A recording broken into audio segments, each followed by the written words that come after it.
It was a proud mom moment for Vice President Leni Robredo when her second daughter, Tricia, graduated online from the Ateneo School of Medicine and Public Health.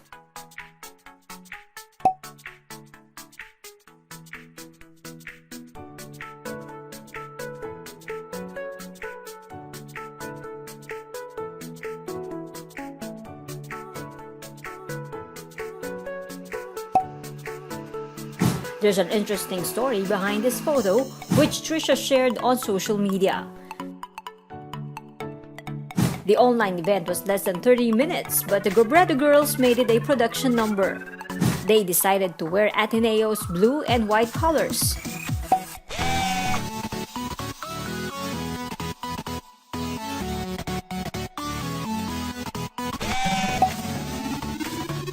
Tricia's sisters Aika and Jillian lent their techie hands.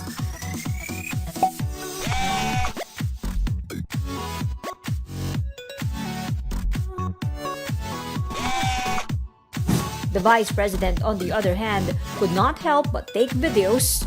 Tricia captioned it,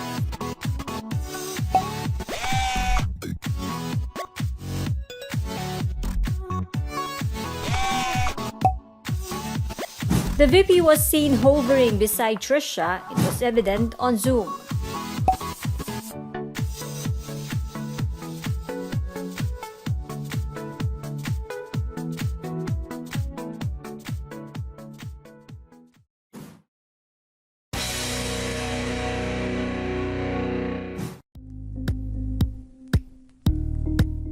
Thank you for watching Politico TV. Please like and subscribe to our channel for more videos.